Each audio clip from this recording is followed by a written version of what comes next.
Hello, and welcome back to the Sanderlanche podcast.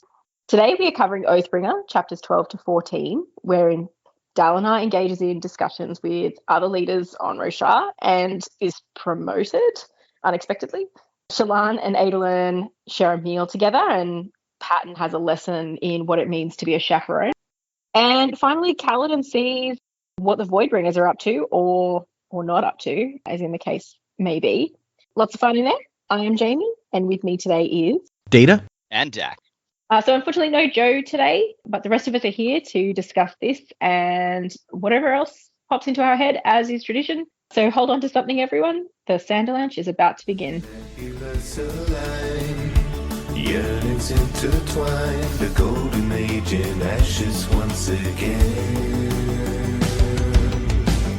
Under stirring stars, in the burning shards, kindle fragments of the fallen rain. So look to the break of dawn, to the break of dawn.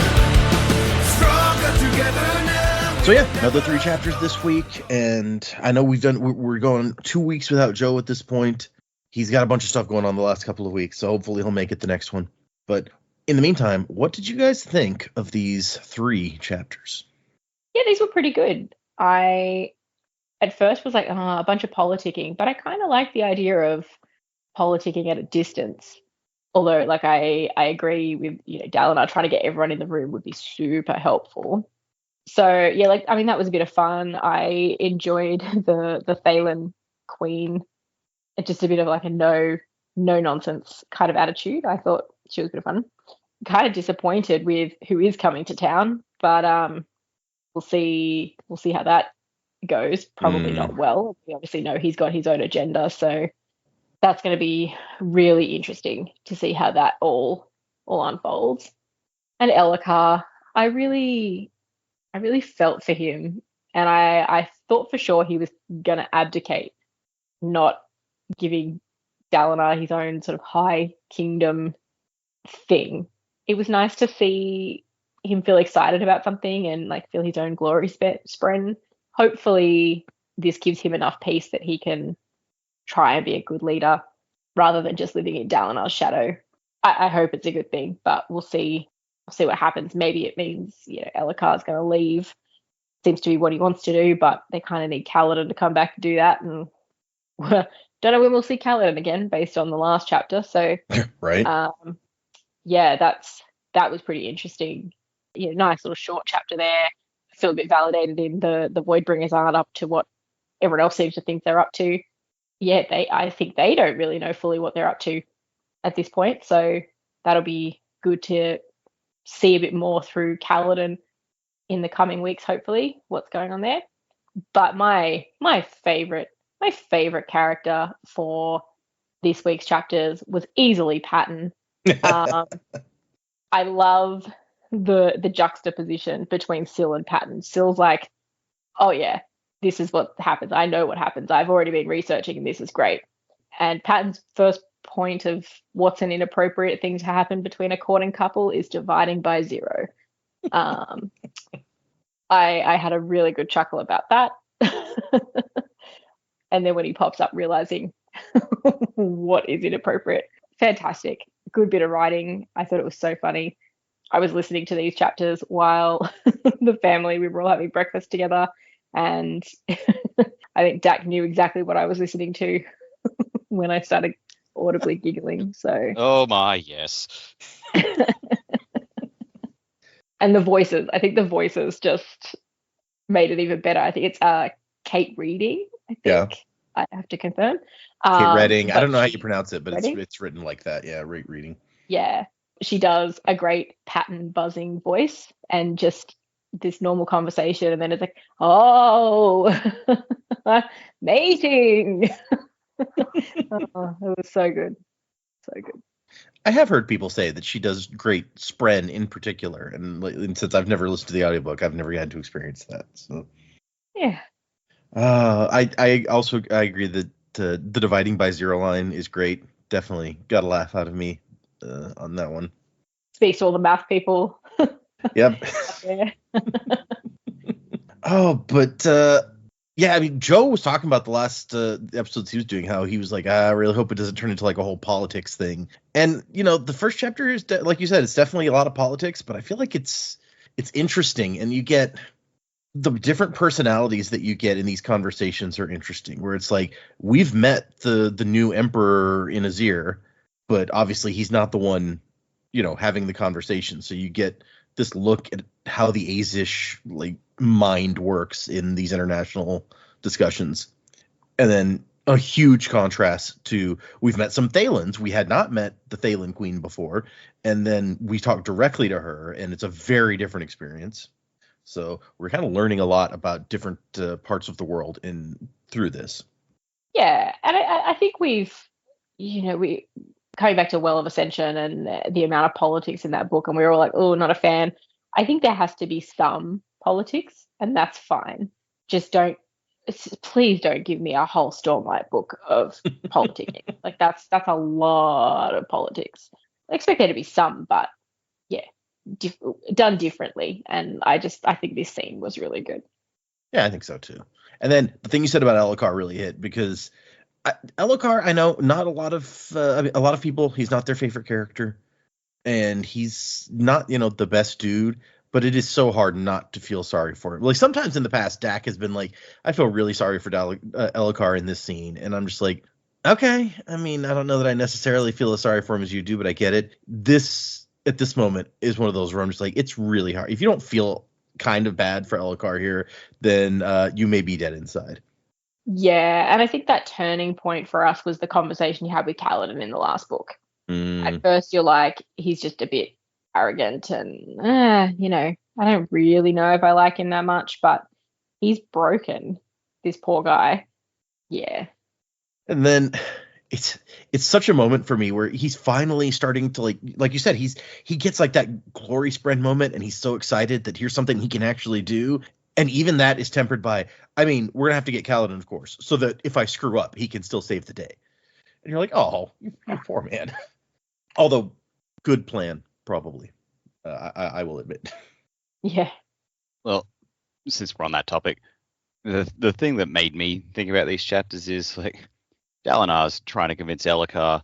It's like, no, we still need to do this, like, we're going to maintain our current status quo. Like, you're not as bad as you say. All right, no worries. Well, let me go sort out Alethkar and take Kaladin with me. And Dalinar's like, we didn't tell you that he left. Shit. We kept you out of the loop again. My bad. You're the king, and we keep doing that. So it's kind of like, it's just making Elhokar's point. It's like, am I not the king? And Dalinar's like, of course you're the king. And it's like, and you haven't told me shit for like weeks. So once again, Elhokar is an afterthought to everything. As much as Dalinar's like, oh yeah, you're totally the king, but I'm doing everything, and you're just a figurehead. So, but to be fair, like they tried to invite him to things like, hey, we found Sadeas's body. Why don't you come out here? And the king's like, like he never did show up for that. I don't remember that. I mean, he was also still recovering from his wounds. So, yeah, that's true. As far as the rest of the chapters go, yeah, I mean, I agree. Like, it's not that the politics in these books are bad. It's just that Well of Ascension, there was just so much of it, and it was a slog to get through. A bit of politics is fine. Like, we've had a bit of politics in the previous Stormlight books. So, and it was okay because we weren't overloaded with it. So the same here. It's like, oh, it's nice to see. We've seen all the internal Alethi politics. Now we're seeing them negotiating with the rest of the world, and they're just like, we don't want no Alethi army on our doorstep. You can take that and shove it, mate. Yeah, fair. Yep. So yeah, no, that was a fascinating look into the insight into the world as a whole and everything they're planning to do. Yep, the Shallan chapter was fun. Agreed. Patton was the MVP once again. I was saying to Jamie before, it's kind of weird that in such a short space of time we've gotten two of the partner Spren who have a whole segment where they're talking about sex. So now I'm just waiting for Dalinar and Navani to be having an intimate moment, and then Stormfather goes, "You're doing it wrong." I was sitting here like, how would the Stormfather? And then now that you say that, that's exactly what would happen. Yeah. Yep. I mean, he's seen it all. He probably knows all about. He could write a book, Yeah. The erotic adventures of the storm. Moving on. That's what Oathbringer actually is. We're only in the preface now, so you don't know. But yeah. Let me show you the real storm form. Um, moving on. But yeah, I think in terms of things that got me interested, it was the Kaladin chapter that I was most fascinated by, because like, okay, fine, let's see, because these aren't Parshendi, these are Parshmen who have Right. turned in the storm, and really it's the first time we've gotten a good look at Parshmen in general in any capacity. They've mostly just been kind of in the background. We'd see something occasionally, like, you know, they'd refuse payment when Shallan tried to pay them or something. Very timid and meek, and mostly just, you know, wallpaper for a scene. So it was nice to get a scene of them doing stuff. Obviously, after they've changed, they've got a bit more personality. But it's like they're learning how to be people. That's all it is. They're just trying to, all right, we're people now. How do we be people? Okay, well, I know I've seen them play this game, so do you want to try playing this game? And like, that was like, oh, like that was fascinating. I ate that shit up. So yeah, I'm obviously, it like says a lot of the Voidbringers are not what we thought they were. So I need to know more. That captivated me. I'm like, oh, for fuck's sake, we're leaving it there. But yeah, loved it. Really good. Yeah, that's like I feel like the game changing section of these 3 chapters for sure, because we've talked about, we're more than 10% of the way through the book at this point. We've talked about the whole time. We keep hearing that the Parshmen have been changed by the storms. We haven't gotten close enough to know anything about exactly what happened. And now we finally do, and it's like, oh, that's not at all what Kaladin was expecting for sure. I don't know what any of us were expecting necessarily, but that is nothing like what Kaladin thought he was going to stumble on. So yeah, it's opens up some doors. We sort of had hints that they're not as savage as we assumed, because obviously they didn't kill the people they stole the grain from. But nothing prepares you for the fact that they just seem to be average Joes. Average crabs? Average Joe crabs. Crab Joes. Yeah, like, that was completely out of left field. And it owes a lot to the fact that we've spent now over 2 books hearing the Voidbringers are the evil and like the monsters and everything else. And then at the end of Words of Radiance, we see the Parshendi turning into Voidbringers, and they were like, you know, and we saw an Eshonai's head, and she, like, it seemed like psychotic and like really sociopathic in there. So like, we're all prepared for that to be the case here, and it's like, nope, here's that rug pull. It can't be what we thought. That's Brandon doesn't allow that. Yeah, I mean, good points. I think let's do this. Let's get into these chapters. Our first one is negotiations, and the Oathbringer preface here is just, I ask not that you forgive me, nor that you even understand. All right, not asking much. I'm really getting to the thought that, okay, these epigraphs are just burying the lead. This is just Brandon, just like, okay, I need to put as much vague shit in these to hold your attention as possible without actually saying a goddamn thing. I mean, yeah, I think all 3 of these are like, for this time, are like 1 sentence. No, the third one is 2 sentences. So they're not long either. Yeah. Maybe just because he has to fit 32 pieces in, because part 1 has 32 chapters. All right, so we are in Urithiru in one of the upper rooms, and Dalinar's kind of looking out, thinking stuff over. And we get a little bit of Stormfather Dalinar talk, where the Stormfather's like, yeah, those old Radiants, they're not what you think. They were men like you. No better, no worse. And Dalinar's like, actually, I kind of find that encouraging. And the Stormfather has to be like, well, but they did eventually betray us, so don't forget that. And Dalinar says, why? What happened? And the Stormfather's like, yeah, I'm not going to tell you. Some things are better left forgotten. This guy is actually super unhelpful. Yeah. And it's funny because, like, I feel like Syl and Pattern have tried hard to be helpful, but they don't know a lot or remember a lot. And so it's difficult for them. Whereas the Stormfather seems to know a whole lot, and he just won't tell you. It's like, are you actually that concerned about preventing what's going down or not? But it's also interesting to me that, like, the Stormfather's like, you should understand of anyone that some stuff is better left forgotten, considering the hole in your mind and the person who once filled it. So he knows about, what's going on. Ouch. And then we get Kalami saying the Emperor is ready. And so they're going to have a span-read conversation with the Azish and their new Emperor. And you are greeted by His Imperial Majesty Yanagon the First, Emperor of Makabot, King of Azir, Lord of the Bronze Palace, Prime Akasix, so on and so forth. And I like the rumor that has made it to the Alethi is that this guy supposedly raised a kid from the dead, and that miracle got him elected to the position of emperor, basically. Close, guys. Yeah, you're approaching it. Local word is that they had trouble finding a new prime after the last two were murdered by our old friend, the assassin in white. So the viziers picked a boy with questionable lineage and made up a story about him saving someone. I like that, they've got this sort of cynical take on it, and actually the non-cynical version is slightly closer to the truth. And Dalinar's like, it doesn't seem very Azish to just make things up. And Navani's like, oh no, they're actually fine with it as long as you can find witnesses willing to fill out the affidavits. The Azish are so fun. And so Dalinar starts out the conversation. He's like, he wants to get people here in person. He wants to talk to them face to face. He's like, I invite you to come see this amazing, the city of legend, Urithiru. You can bring as many guards, you can bring whoever you want, but just come and hang out. We got souvenirs. And the Azish sidestep that real quick. They say, hey, we appreciate your warning about the storm blowing the wrong direction. Your timely words have been noted and recorded in the official annals of the Empire, recognizing you as a friend. It's like, all right, that has nothing to do with what I said, but... And Teshev's like, no, this is good. They paid you a compliment. That's like a big honor is being recorded in the official records. And so he tries again. He's like, hey, I want to make your acquaintance personally. Why don't we talk? And the Azish sidestep again. And Navani has to be like, yeah, you can't push them into answering a question that they've decided they don't want to answer. And so they're like, okay, let's try another tactic. Instead of an invitation, offer aid.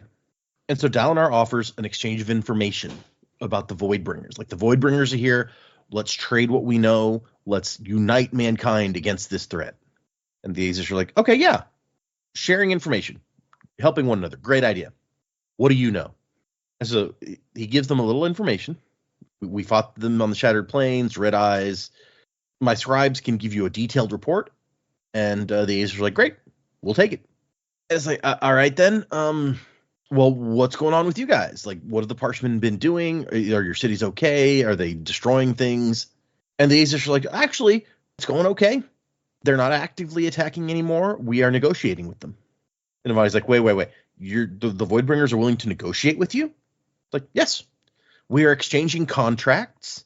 They have very detailed demands with outrageous stipulations. And Navani's like, they have contracts? What? This doesn't sound at all like what we expect. And the reply comes that the average Parshman cannot write as far as we can tell, but some are different, stronger, with strange powers, and they do not speak like the others. And then Dalinar jumps in again, and he's like, we got to talk about this directly. Like, this is a big deal. Look, I can come to you through that portal. And can we talk? You don't have to come here. I'll come to you. And they're like, yeah, so the portal doesn't work. It was destroyed long ago. And Dalinar's mad, like, oh, they're just telling us this now? And Navani's like, no, that's a lie. Like, the Oathgate on the Shattered Plains was out in the open, exposed to the elements for centuries, and it worked fine. The one in Azamir is a monument in the middle of the Grand Market. It's got to work. And then while they're having this discussion, the Spanreed starts sending an affidavit from the Imperial Architects that the Oathgate is not functional. And basically it's worthless because Kalami's like, all this says is that it does not currently function as a portal, which it can't unless a Radiant works it. So this just says if it's not working, then it doesn't work, basically. Like, it doesn't mean anything. Yeah, it's kind of like saying Also, when something doesn't have batteries, it's like, oh, it's broken. It's like, no, you just need to change the battery. Yeah. Also, Navani's like, before, they'll lie about it as long as someone's willing to sign the affidavit. So, and here we go. Probably is working. So little bit of deception on their part maybe here. We don't know that for sure, but the Kalami and Navani seem pretty sure. Navani's just probably like super pissed. It's like how dare you sign this affidavit without running all the proper checks? Yeah, she's the engineer, so she's like, this is shoddy is what this is. This disgusts me. And Dalinar, he's like, hey, look, you guys ignored me before and stuff went bad. Like, please listen now, okay? You cannot negotiate with the Voidbringers. We have to unify. We have to work together to protect Roshar. And they're like, yeah, no, that stuff about negotiation, that was a mistake. There's a translation error. We're not negotiating with them. We'll contact you later. Bye. And Dalinar's mad. It's like, fools, idiots. And his people are like, so the Azish are real good at saying nothing in as many words as possible. So this is pretty on par for them. It'll take time to get anywhere. And Dalinar's like, time during which Roshar burns? Like, why are they doing this? Why'd they pull back on their negotiation claim? And Teshev's like, yeah, I think they probably thought they'd given you too much information, so they tried to backpedal. And before they can get too much into post that conversation, into that discussion, the Thalens call. And this time it is the Queen herself who is holding the span reed. Her Royal Highness Brightness Fen Runamdi, Queen of Thalana. And Dalinar once again tries, like, Your Majesty, I sent you greetings from Urithiru, holy city. The tower is a sight to behold. I would be honored to present it to you. Shove it, Dalinar. She says, Colin, you old brute, quit spreading chull scat. What do you really want? And Navani's like, I like her. It's like, there's a great moment in Clue where, no, it's not Clue. It's Murder by Death, where, what's the actress's name who played McGonagall? Maggie Smith. Yes, Maggie Smith has a great moment where she's like, I like her. I really like. And that always comes to my mind when I hear somebody say that. And Dalinar's like, no, I'm being sincere. I want to meet in person. I want to talk. The world is changing around us. And Fen is like, the world's changing, huh? What led you to that? Was it when the slaves suddenly became Voidbringers, or when a storm blew the wrong way and ripped our cities apart? And he's just like, and who the fuck told you that was all going to happen? Yo. Yeah. Yo. And High Prince Aladar is here, and he's like, I think she's having a bad day. And Navani's like, no, actually, this is good for her. I'm genuinely curious. When the shit did Aladar become the rational dude in the room? Because I feel like this is not the first time he showed up. I mean, granted, this point was kind of a misnomer, but like throughout the conversations later in this chapter, he's kind of just like saying the logical thing. I'm like, were you always this guy? I don't remember you being this guy. I think we didn't know him that well. He was like just one of Sadeas's toadies at first. And then it seems like his experience out on the Shattered Plains with Dalinar really changed his outlook on some stuff. Okay, so he might have been the logical guy in Sadeas's camp and we just never saw it. Yeah, maybe. Okay. Sadeas is like, I will build a tower of skulls with Dalinar's at the top, and Aladar's like, dude, we've talked about this. Stop it. It's like, this isn't helping anybody. Like, if we're gonna take over the kingdom, like, come on. It's like, Eli, can you get him to stop, please?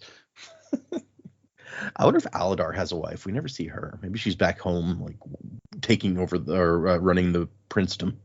Maybe. The queen says that, like, Dalinar asked, tell me about the Parchment. What happened there? And she's like, a storm and monsters stole our best ships, almost everything in the harbor, and escaped the city. And Dalinar's like, wait. Oh, shit. We got Voidbringer pirates, y'all. Maybe. Dalinar's like, wait, they didn't attack? They just left? And she's like, yeah, there were some scuffles, but mostly we were too distracted by the storm. And they took the entire grand royal fleet of warships and private trading vessels and everything. And once again, Dalinar is confused. Like, they aren't acting like we thought they were going to act. They expected the Voidbringers would transform, would attack everywhere all at once. And here we've got, in Azir, they're sending contracts, apparently outrageous contracts, and negotiating. And in Thalana, they stole all the boats and sailed away. And I wonder if their behavior is like they're trying to mimic what they see, right? So Kaladin's seeing them try to play this game because they've seen them play the game. It's like, are the Parshmen in Azir trying to trade contracts and negotiate and things because that's what they've seen? They're just mimicking behavior. Maybe that would fit. I mean, like Dak even mentioned earlier, it's like they just seem to be, or was it Jamie? They just seem to be learning trying to figure out how to be people. And so just get out in the way they know how. Yeah, maybe. We need more information. We get a very short bit of it in this section. It's interesting and frustrating. Yeah. And Dalinar has to get in an "I told you so." Like, we warned you about the storm, remember? And she says, "No, I believed you, if only because we got word from another city confirming it from the first time. But you can't just change an entire, like, 4,000 years worth of tradition with a snap of a finger." And she's like, "Look, my city is messed up. Like, our entire system is built to withstand storms coming from one direction. And a storm came from the other direction and trashed everything. And we don't even have any Parshman laborers to help us fix it. I don't have time for messing around and sightseeing in a big tower, like whatever." And Dalinar's like, "Well, it's not sightseeing. I get your problems, but there's bigger issues here. We've got Voidbringers all over the world. I want to convene a conference of kings to fight this." And she's like, "Yeah, led by you, right?" It's like, "Well, this is the natural location for it because everyone can come here quickly. I can have you here in an afternoon and back to your city by dinner time." And then somebody mentions, like, we have to get a Radiant in their city before they can come here, right? To unlock it. And the only one we have that can travel quickly is the Windrunner, and he not here. But it's like, we'll deal with that problem later. Okay, let's do one thing at a time. And Fen is like, our merchants are intrigued by these Oath Gates. If you want to send me what you know about them, that's great. But I'm not interested in some big conference. You'll let me know what you guys come up with. I'm going to be busy with my city, my kingdom. And Aladar's like, well, at least she finally responded honestly. And the others are like, actually, I don't know. Something sounds wrong here. And Teshev is like, oh yeah, any Thalen would jump at the chance to come and pull strings at a meeting of all the monarchs, if only to see what kind of trade deal she can get out of them. So she's hiding something. And so on Navani's advice, Dalinar's like, hey, I'm sorry to hear about all the horrible destruction. I've got a bunch of soldiers sitting around here doing nothing. I will send you some to help repair your city. And very reasonably, I think, she's like, yeah, I don't know that I want a whole Alethi army in my city, supposedly well-intentioned or not. And Dalinar even has to admit, like, I mean, no, I get it. It's a rational worry given our rep. In fact, everyone should probably be scared that we now control a way to, like, get into their cities, like, behind any defenses they might have in an instant. And so he's just like, okay, for now, think about what we asked and what we offered. And while you're doing that, look around. You'll probably find some budding Knights Radiant among your people. They seem to be popping up all over the place. And he even gives her, it's like, hey, look, their radiants are formed by the interaction of people with certain kinds of spren. The spren seem to be out there looking for candidates. Probably someone in your city has already spoken the oaths. And Aladar very reasonably points out, like, you're giving away a lot there because nothing says that all the Knights Radiant have to come here.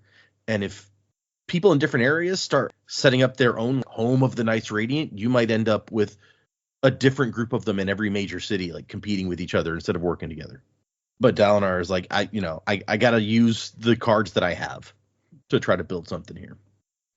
But he follows it up like, we'd be happy to send our Radiants to train those you discover and introduce them to the system and fraternity of your Etheru. So try to shore up that a little bit. And then we get a very much more formal, like, the Crown of Thalana thanks you for your interest in our people and will consider negotiations regarding your offer of troops. And Navani's like, damn it, we lost her. She went back to Queen speak. And so he's kind of 0 for 2 at this point, and he's not feeling super optimistic about it. We'll never get any of the other Makabaki kingdoms if we don't have the Azish Emperor's blessing. Apparently, like, they'll all follow the lead of Azir. Maybe the Amuli or the Tukari will listen, but I'll only ever get one of them because they're at war with each other and hate each other. The Blackwood Bracken principle. Is that a Game of Thrones reference? Yep. Okay. I was like, that's what it sounds like, but I don't know. Yeah, there were two houses in the Riverlands who just hated each other, and the River Lords were just like, if you get one, you're gonna lose the other. That's why it's always a big deal whenever they agree. Everyone's just like, shit, things must be bad. Those two guys are on the same page. It's like there were two guys like that in Elantris, I think, right? Where they're always at odds with each other. Could be, I don't remember. Or no, I'm thinking of White Sand.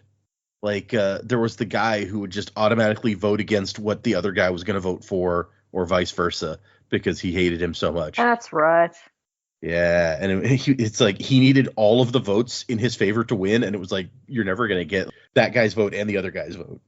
But he did. He's thinking about the different oath gates and who we can try to talk to. Also, apparently the Shin just don't like using span reads. So they haven't even been able to contact them, except Navani knows a guy who knows a guy, basically, and he'll relay information. Putting money, that's going to be the merchant we've seen a couple of times. That would make sense. We've seen him interact with some Shin in the interludes. Yeah, Rissen's like Bapsk. I don't remember his that name guy. offhand. And Dalinar kind of walks off, and he finds Elokar. It says, like an axe hound banished from the warmth of the fire, Elokar is hovering just outside the doorway. And Dalinar, I mean, he goes for respect. He's like, Your Majesty, I'm glad you could make it to the meeting. Are you feeling better? And Elokar's just like, why did they refuse you, Uncle? Do they perhaps think that you'll try and usurp their thrones? Which, I mean, fair point. And before Dalinar can really say anything, Elokar's like, you probably think I'm saying that in a spiteful way, but I'm not. You're better than I am. A better soldier, a better person, definitely a better king. And he's like, just be honest with me for once, Dalinar. And Dalinar's like, well, you think I haven't been honest with you? He goes, no, okay, fine. Maybe you have. Maybe I'm the liar telling myself that I could do this. That I could be a fraction of the man my father was. And he comes down and is like, maybe I'm a fine king. Like, not amazing, not a failure either, just okay. And any other time, maybe being an okay king would work out just dandy. End of the world, not the time for just an okay king. So he asks his mother and Brightness Teshev to witness something, and Dalinar's like, oh no.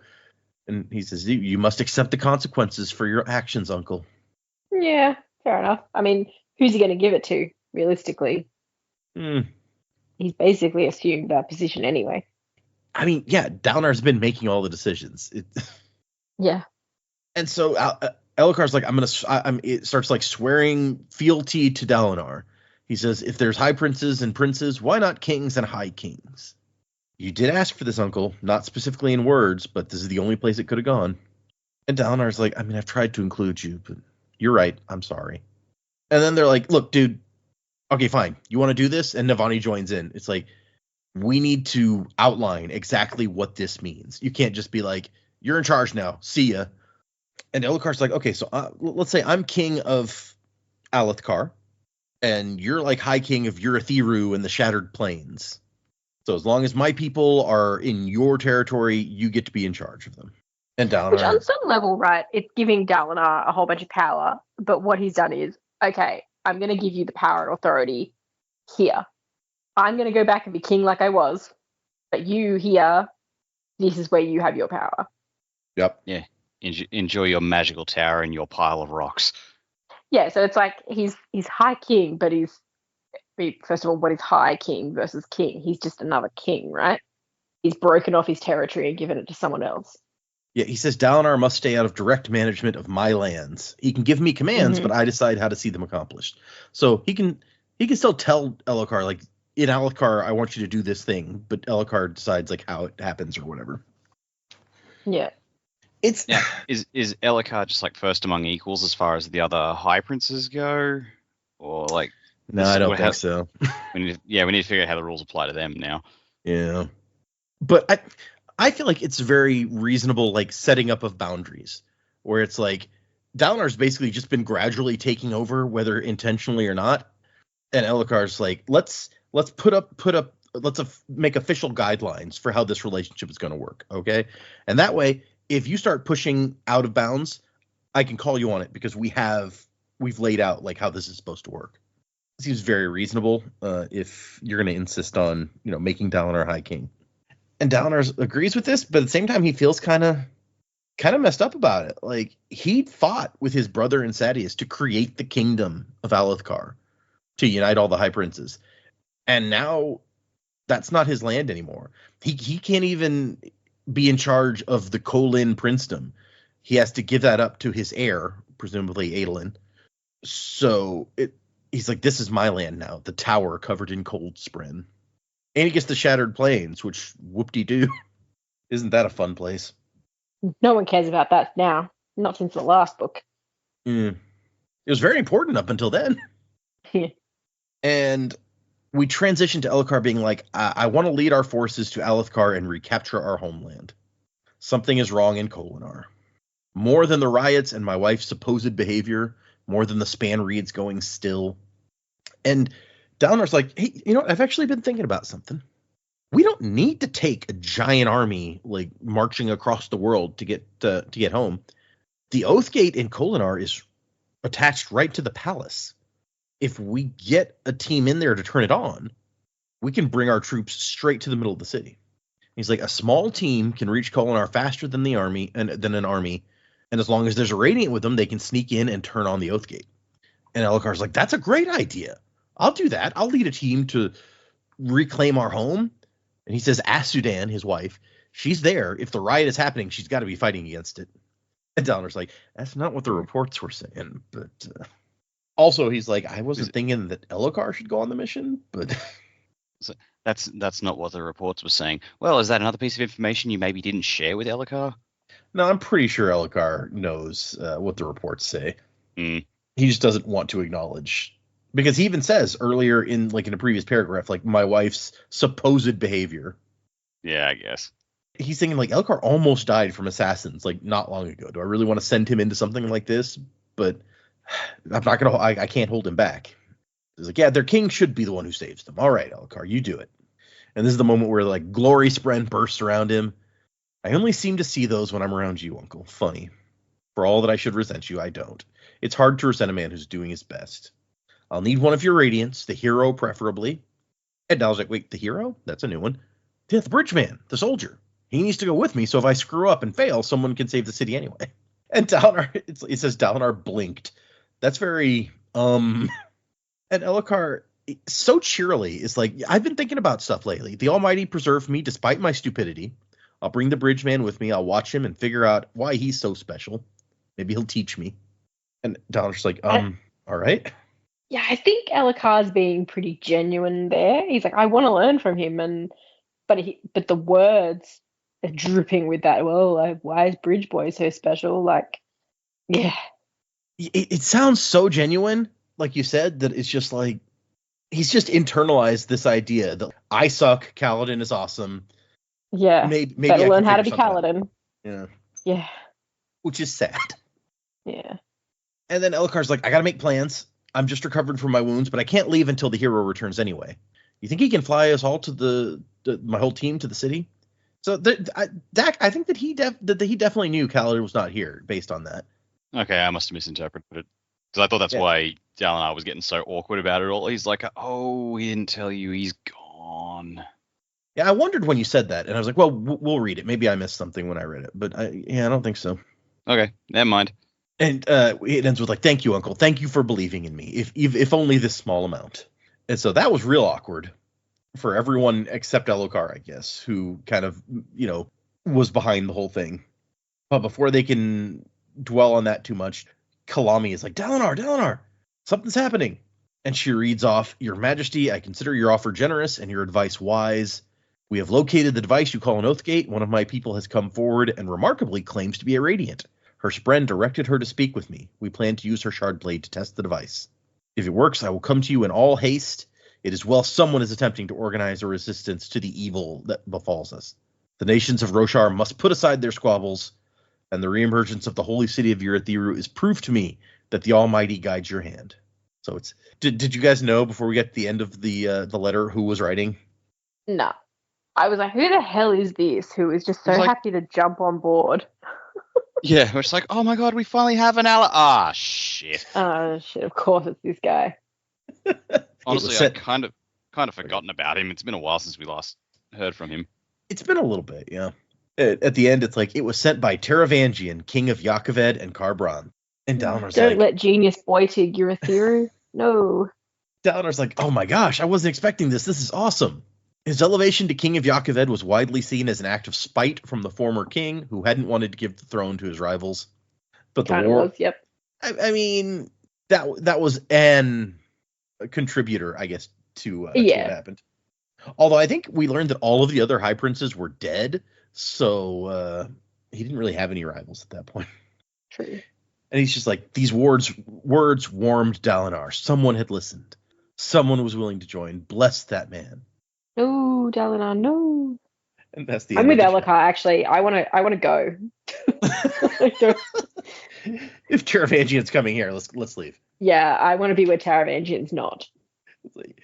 Let him use the oath gate, and we'll just pretend we're not home when he gets here. This is a recording. Okay, so Chaperone is the next chapter. And once again, it's a one-sentence preface. I ask only that you read or listen to these words. I like the inclusion, both men and women here. Read it or listen to it. And Shallan is once again living with Sabariel's group in the tower. And she's practicing with her Stormlight. And she's trying to, like, perfect her veil disguise. And there's a lot of details you got to get right, because Veil is different from her in a lot of subtle ways. And it also includes stuff like walking. Like, Veil walks very differently, so Shallan has to practice at this. She's practicing her making Veil do things, making the face motions match hers, and doing voice stuff. Voice acting, very good. It is basically, yeah. Hey, Shallan, do a W.C. Fields impression or something. Why don't you do a W.C. Fields impression for us, Dak? No, I'm not good at that one. Like, that's the one that comes to mind. You're like, no, I'm not good at that one, actually. I was looking for the most obscure one I could think of. I was like, Arnie? No, too cliche. This is obscure. Yeah, Arnie is definitely not going to be an obscure voice one. No.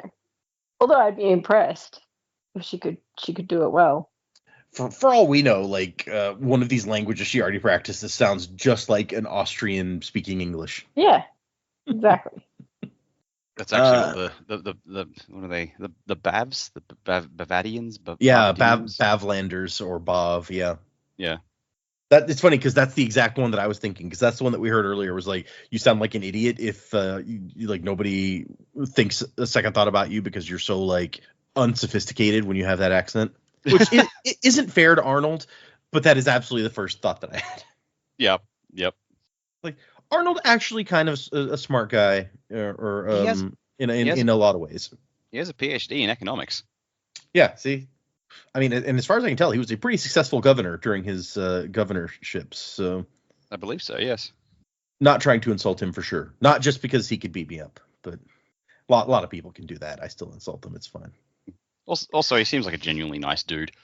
He does, other than the whole cheating thing. But what are you gonna do? Okay, fair point. All right. She's looking through her sketchbook of different sketches she's made of different people in the tower and a veil and so on and so forth. Gotta get some practice in. And then somebody knocks on her door. Actually, not on her door. It's a wooden plate hung outside the room that they knock on, because her door is actually just a piece of cloth. I've got a curtain. Please knock on the knocking board. Yeah, right. And so she assumes that it's Polona, because Polona is, who else would it be, come to bring her some food. And so she's like, come in. And who comes in but Abelin, with his hands full of a whole lot of food, actually. Well, she was half right. Someone was bringing her food. Yeah. And she has to tuck her safe hand behind her back. That's so embarrassing. It lets me see her hand. And then she's like, out. I mean, she's also wearing just like a shift, I guess.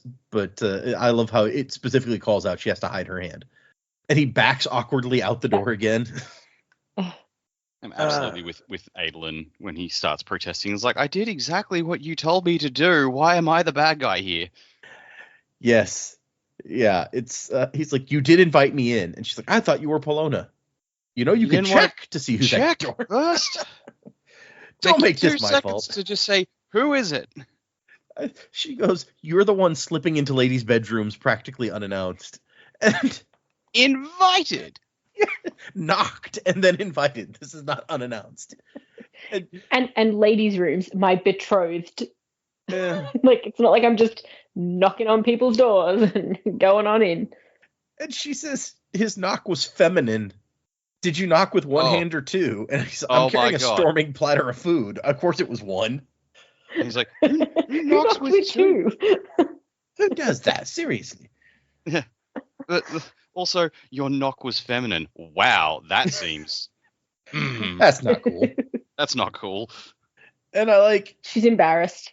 She says these things when she's embarrassed. Yeah, she's just trying to pull anything out. Yep. She has a whole lot of straws she's been grasping at. Yep. And he's like, oh my gosh, can I come in now? Just so we're clear, I'm a man and you're betrothed. My name is Adolin Colin. I was born under the sign of the 9, and I have a birthmark on the back of my left thigh. Anything else you need to know? And she's like, Oh, back your left thigh, huh? What does a girl have to do to get a glimpse of that? Which really, like, I'm getting tonal whiplash from the embarrassed, how dare you, and then the like real big flirt. Yeah, it's like, Yeah. you're not allowed to see my hand, but I want to see the back of your leg. And she's like, hold on, this dress is being weird. Give me a minute. And he's like, oh yeah, take your time. I'm not holding a plate of food and not having eaten anything today because I skipped dinner so I could dine with you. It's Aw. good for you. It builds strength or something. Isn't that the sort of thing you do? Strangle rocks, stand on your head, throw boulders around. I tried to strangle a guy named Rock. He put me in a cooking pot full of shell shit. Wow, that would be a story. Adolin wouldn't strangle Rock. No, it's like also I like how that's the least plausible thing about that scenario. I feel like I don't know that we've ever seen them speak to each other, but I feel like they would get along well. Yep. They're both very just like gregarious. Rock would just call Adolin airsick lowlander, and Adolin would just go like, I'm a prince, right? And Rock would go, yes, prince of the airsick lowlanders, and Adolin would go, all right, fair point. Yeah, no, he's like. Then they have a drink. Then they have a drink, exactly, yeah. And I like Aelin's like, what is he even with women in their underwear? Like the shift covers basically all the same stuff as a formal dress. Seems arbitrary to me. And she's like, oh yeah, we're the only ones arbitrary about clothing. A uniform's the same as anything else, right? And aren't you the one who spends afternoons looking through fashion folios? He's like, fair point. Okay. And he comes in and she gets her whole like, oh, he's so pretty and he likes me and he brought me food. Don't find a way to screw this up, Shalon. Maybe start by Agreed. not calling his knocks Shalon, feminine. Yeah, he's being so sweet. Just accept it. It's not something that girls often are very good at. Just accepting it, but just accept it. It's okay. You can feel good about this. You deserve it, Shalon. Also, not that she would probably know. Oh, actually, no, she might, because she knows about his history of dating. But it's like, I feel like Adolin is putting in all the work here that he did not put into any of his previous dating escapades. Yeah, quite possibly. You know, it's like, yeah, he actually really likes you. He did not try this with any of the other, like prospective dates he had. He's just like, yeah, whatever. Like, he's grown the fuck up for you. although I think part of it may be that we got the impression that at least one, if not multiple, of his previous relationships, there was an issue with him being kind of flirty with other girls, and the girls didn't like that. And we've seen him kind of do the same thing with her, and she's like, should I be more jealous? Should I be one of those girls? I don't think I have that in me. I forgot that she'd seen that, honestly. Yeah, so I'm just I think maybe he's lucked out in finding someone who he has this issue that it's not necessarily, he's going to be disloyal or anything. He's just looks at girls sometimes, and he happened to find a person who doesn't care about that particular failing that a lot of other people would. Yeah, fair enough. I feel like it's probably made him more inclined to want to be with her. It's like, well, I'm not a girl who's with you because you're a prince. I'm with you because I like you, and that's spoken to him more. I would think that would speak to almost anyone in that situation, yeah. Yeah. I like you for you, not because who you are and your titles and your land holdings and what it will do for me and my station. And that might be hard to find in his station, yeah. Yeah, especially considering it was supposed to be an advantageous match. Like, that was the whole thing, right? Mm-hmm. This will do good things for your family. But Shalon's kind of like, like it will, but if it doesn't, okay, whatever. Well, and as I think he points out in this section, that has turned around a little bit at this point with her being a radiant. So they sit down on the floor, no chairs yet. And I like he has a moment where he's like, I just realized this is your bedroom. Like, yeah, this is my only room. So, including my Adolin Says Obvious Things room. He's like, well, it's not proper for us to be in your bedroom alone together. She goes, oh, now you're worried about propriety? And he goes, well, I did recently get lectured about it. A+ comeback, no notes. Yeah. And then she's like, it wasn't a lecture. It was a creative application of my tongue to keep you distracted. And then she looks at his lips, and it gets a little bit, Yeah, that response was phrasing. Yep, phrasing. Exactly. She kind of calls herself on phrasing as she starts to think about, like, no. And then she's like, no, but it's okay. We're not alone. And he goes, your ego doesn't count as a separate individual, Shalon. And she says, ha, like she appreciates that quip. And then she goes, wait, you think I have an ego? She'd spent so long feeling timid that like having someone feel like she was confident, that's actually really cool. Except for the whole part where she had to admit to herself she killed her mother, and, you know, that distracts her for a second. Yeah, thoughts about killing both your parents might be a bit of a distraction. Yeah. And then she's like, but we're not alone. Here, Pattern, come out here. And she formally introduces Pattern and Adolin, which is very cute. I imagine Adolin trying to shake one of Patton's tendrils.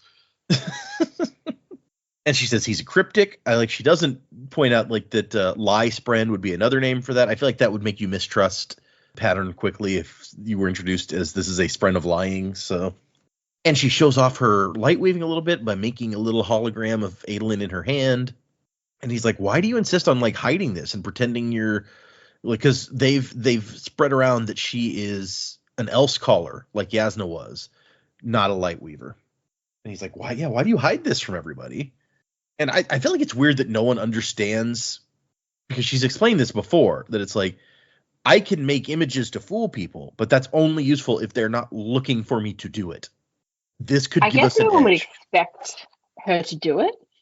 Like, no one would expect her to be being deceptive. So, yeah, like, no one thinks they're going to look for it. Like, why would they look for it? Even if they knew, because you wouldn't do that because you're a lady and blah, blah, blah. But oh, maybe, yeah. That's an interesting point. That it might be very unladylike to, but I would think a military mind like Adolin would appreciate the potential for like spying or, you know, useful things like that. But maybe he doesn't think about her that way. No. And so she says, Pattern, you're going to be our chaperone. And he goes, what's that? And she's like, it's someone who watches two young people and makes sure they don't do anything inappropriate. And then absolutely one of my favorite lines of the chapter, inappropriate, such as dividing by 0. And Shalom goes, what? And she looks at Adolin, who also does not understand. Yes, Patton. Dividing by 0. That's the thing I'm worried about right now. And so they sit down and eat while Pattern watches from a crack. Or no, I'm sorry. It says, from the side of a bowl, content like a crumling snuggled into its crack. Misread that for a second. And there's a great little, in my Kindle, it shows how many people have highlighted various bits. In this section, 6,800 people had highlighted that dividing by 0 line, but almost 12,000 have highlighted the trick to happiness wasn't in freezing every momentary pleasure and clinging to each one, but in ensuring one's life would produce many future moments to anticipate. That is kind of a nice little sentiment. That is sweet. Adolin convinces her to try some men's food, and she's like, don't think I didn't notice that you picked the spiciest thing that she sent.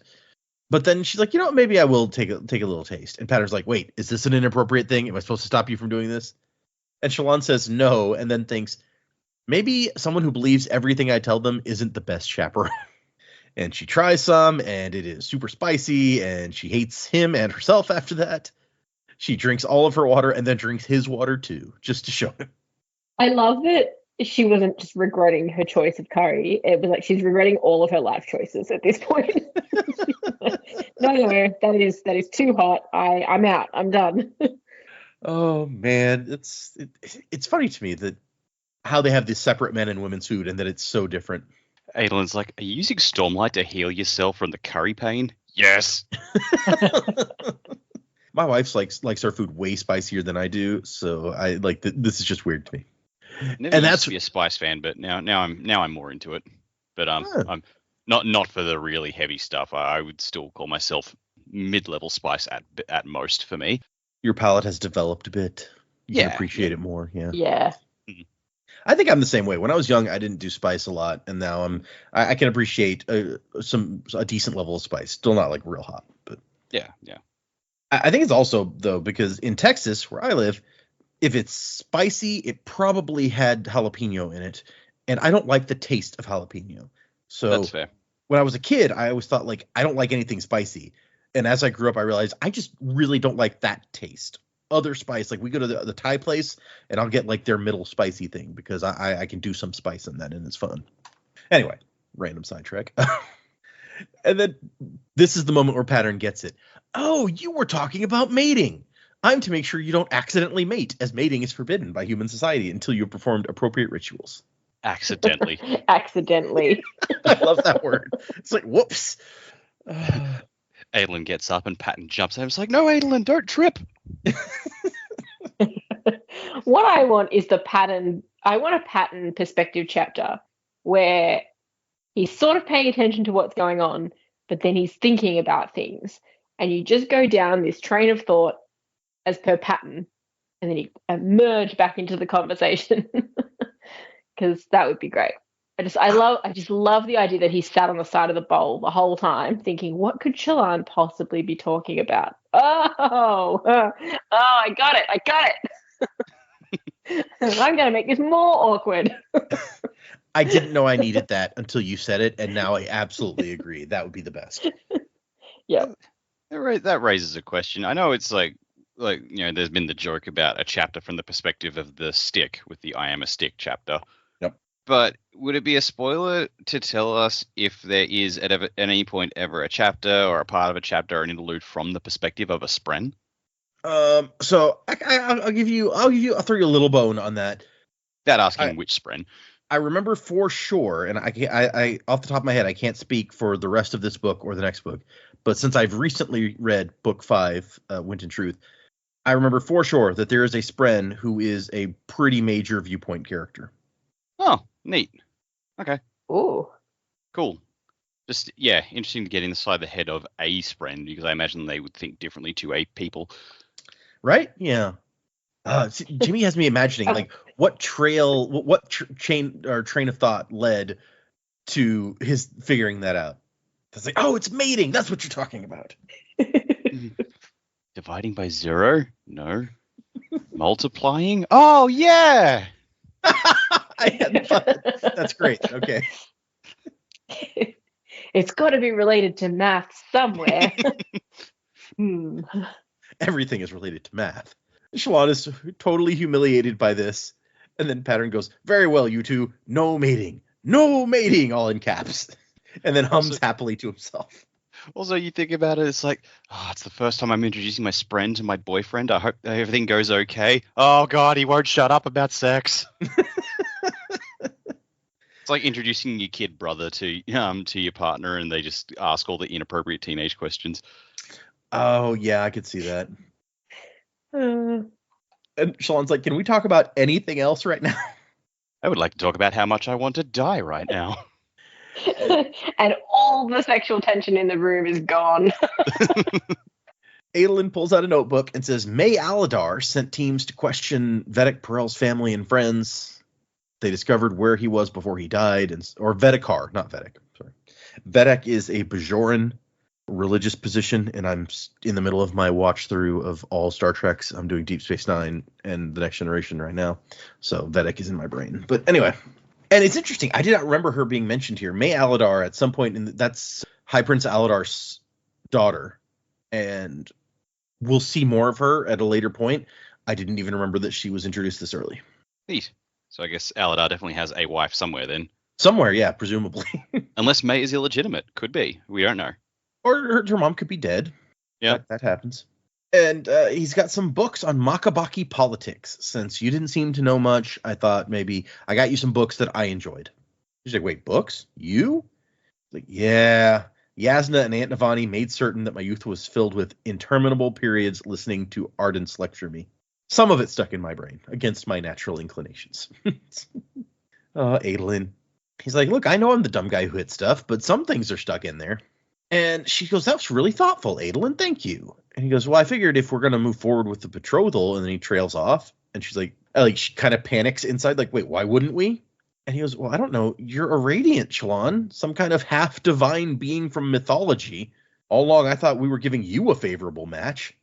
And he says that he just keeps worrying he's going to screw this up somehow. And she's like, wait, you're worried that you're going to screw this up? And he's like, I'm not good at relationships, okay? And I love her perspective. This is one that I would highlight, where she's like, is there anyone who is? Is there anyone out there who just looks at relationships and goes, you know what? I got this. Because that feels very true to me, but I could be wrong. And she points out, he's like, no, it's worse for me. And she's like, look, the first guy that I was romantically interested in was A, an ardent, and B, an assassin who almost killed me with bread. And he's like, wait, really, an assassin? I want to hear that story. And she's like, Fortunately, I just told it to you. Like, there's not that much more to it. He was so incredibly sweet to me that I can almost forgive him for trying to kill me. Which, that's pretty generous, I feel like. I feel like the only other way Cabsal could have been introduced to Adolin, like the story of Cabsal, would be as if he'd brought her jam. And she'd be like, I don't really do jam. Please don't bring that to me. I bet anything that Shallan still does jam. She's probably like, ooh, I love jam. Gimme. Funny story. An Ardent once tried to kill me with bread and jam. To be fair, tried to kill her with the bread, not the jam. So I guess jam's okay. They say the best way to overcome your trauma is to confront yourself with it. So it's like she's just eaten all the jam. There you go. Yeah, that's how you get over it. Eat lots of bread. I mean, that was basically Patton said, hey, you need to face up to what you did. It's like, all right, fine. I killed my parents. There we go. You good? All right. Now how do we eat all this jam? No, it's got to be the bread. She's gonna have to pull a Scott Pilgrim and just eat garlic bread all the time without stopping. There's gonna be a scene later where like Dalinar and Elhokar and Navani are just like, all right, what's the current status on Urithiru? How's everything going? All right, we've moved everyone off the Shattered Plains. We're getting all the supplies through. For some reason, our jam storage has just been depleted. We don't know why. And Shallan's in the corner just like, yeah, how about that? It's like someone got the keys to the national jam stores, emergency stores, and they're just gone. She wouldn't need the key. Patton can do that. Oh, that's true. Yeah. Shallan is like the corgi from that picture we saw, just like over in the corner, covered with jam, passed out. Yep. And then like, you know, months and months later, or however long it takes, like Yasna shows up and she's like, all right, time to unfuck this situation. Goes through all the problems, gets to the jam thing, and then just goes, oh no, looks over at Shallan, who's like, I'm sorry. Yeah, because Yasna's the only one who would know about her love of jam necessarily. That's a good point. It's like Adolin spends the whole book trying to hide that he killed Sadeas, and Shallan's hiding the bigger secret that she's the one who stole the jam. Oh. I like her comeback, or he says, you shouldn't tell me about your past lovers. You'll make me jealous. And she's like, dude, from what I've heard, I'd have to go to Herdaz to find an eligible woman you haven't pursued. And he goes, are you mocking my failings? And she goes, no, I'm lauding them. If you hadn't screwed up every other relationship, you wouldn't be here with me. So really, you're the best at relationships because you ruined the wrong ones. Which it's a long way to go, but it's a sweet sentiment for sure. Yeah, the intent was there. Yeah. And then they kiss, and it's her heart is fluttering, and it's so cute. And Pattern's like, no mating. And she looks over, and Pattern's just hovering right next to them. And the chapter ends with like, look, neither of us is going to screw this up, okay? And now let's see what we can figure out about this murderer. So it's not like a chapter where a whole lot happens of great import. Kind of in the last chapter, we have like meetings of the world leaders and things. This one is a very cute Adolin Shallan relationship chapter, and I'm here for it, honestly. And then we get our last one for this episode, Squires Can't Capture. And the writer of Oathbringer says, in this record, I hold nothing back. I will try not to shy away from difficult topics or paint myself in a dishonestly heroic light. And I can't wait for you to get there to tell us something. Yeah, actually tell us something and not just tell us about what you're going to tell us. Look at you dancing around it. Dancy.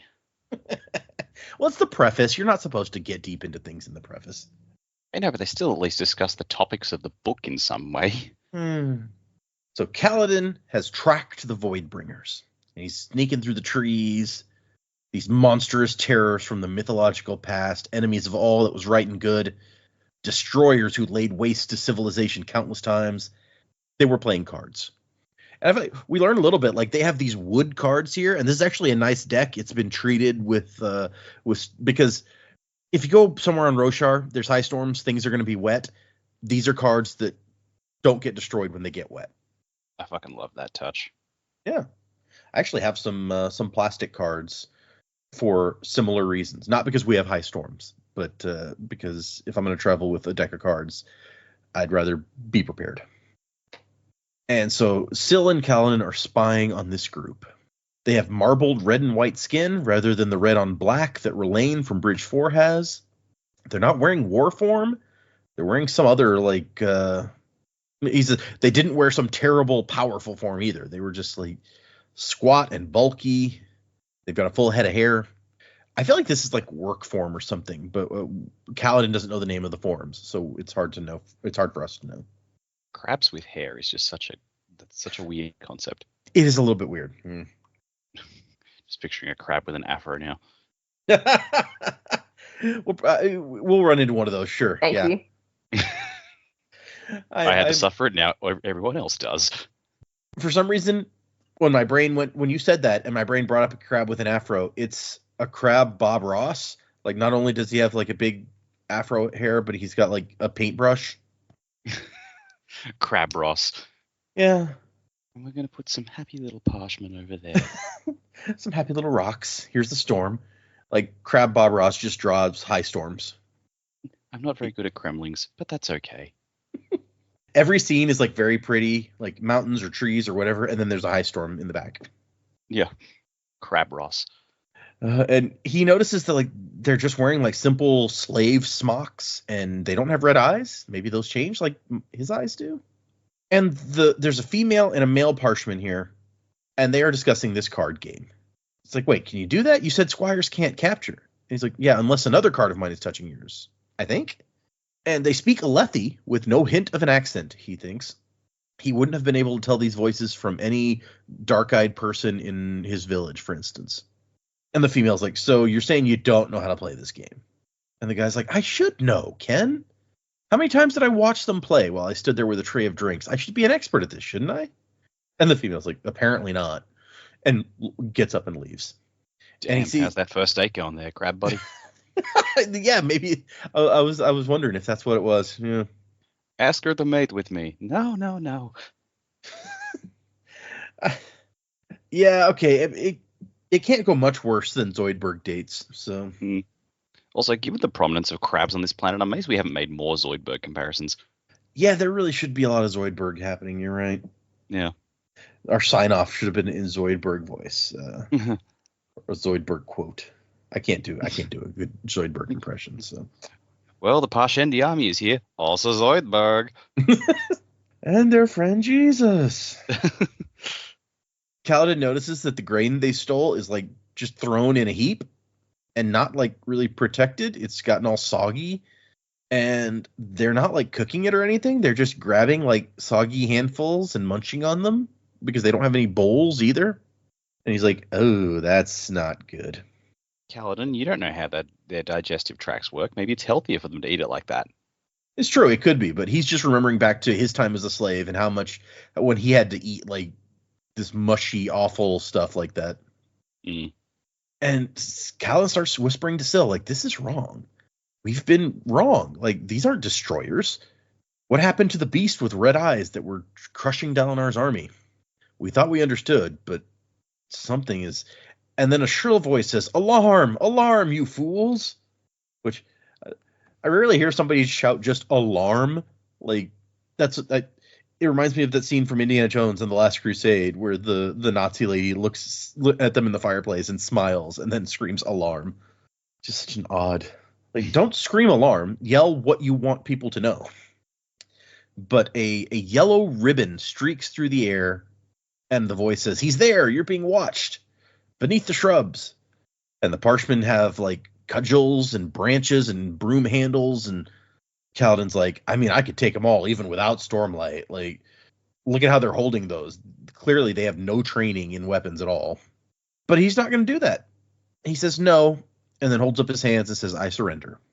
And that's the end of our chapter, except that we get, after that, the next page is from Shallan's sketchbook, and it says corridor. It's a real creepy, it's like a Slender Man drawing. I don't know what the hell's going on here. Oh, I didn't see that. That was over the page, so I didn't turn it. Yeah, it's an odd drawing. But anyway, so we'll move into predicaments. We have 3 chapters again for next time. And so the chapter titles are, Chapter 15 is called Brightness Radiant, which, if you'll recall, is what they've been calling Shallan. Chapter 16 is called Wrapped 3 Times. And Chapter 17 is called Trapped in Shadows. So there we go. What do you guys think? Where are we going? What's going to happen? Any theories about what the hell is up with the Voidbringers? We talked about that some already, but that's the big thing at the end of these chapters. So. Yeah, I don't know what's going on. I mean, the Parshmen / Voidbringers, I feel like I sort of thought they're converging somewhere is what I thought, but they're, I guess, less sophisticated than I would have thought. Like I don't know. I was taken a bit aback by just how, yeah, I guess unsophisticated they are. Like in terms of weapons, they're not cooking. They don't have actual weapons. They're talking about broom handles. They're huddled. They're scared. So that surprised me a little bit more than I was expecting it to. I still think they're going to converge, and I think there's something in it about when they were talking about exchanging contracts and things. I thought there could actually still be that initial group of Parshendi, because they wouldn't have sent everyone to the battle in the Shattered Plains. I am wondering whether we have Eshonai, or perhaps Eshonai's sister, still around calling some shots. It would feel a bit strange to negotiate with one set of people and not another, but I guess I probably wouldn't want to be negotiating with the people I just fought against. So yeah, it kind of makes some sense there. The picture that I'm building in my head is that they're still going to converge somewhere, and whether they have to be trained into something, or like they're going to almost replenish the Parshendi people. But what they're going to do, how they're going to train them, what forms are they going to take, I don't know how that's going to look yet.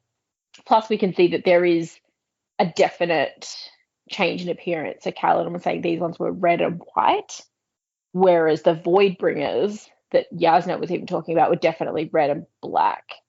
So I don't know, maybe it's some of them are and some of them aren't. Maybe some of them have been transformed and others are just like, well, I guess we're free, move on out. I don't know. I guess we'll find out a little bit more soon, because Kaladin's allowed himself to be taken by them. So I'm really interested to see where that part of the story goes.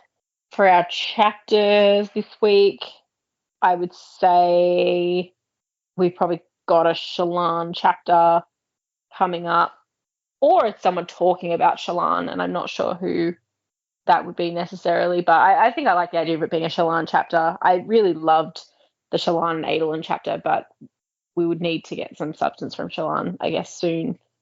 Wrapped 3 times. No idea what that's about. And Trapped in Shadows. I don't know. Maybe another Kaladin perspective. Yeah, I don't really know what's happening there.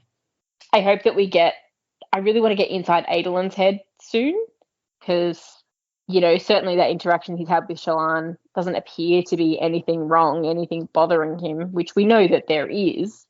But I'd love to know what's going on in his head, and starting to see into that investigation of how he's going to solve the additional murder. Taravangian, kind of hoping there's a really long time before we see Taravangian. I kind of expect Taravangian to play the long game.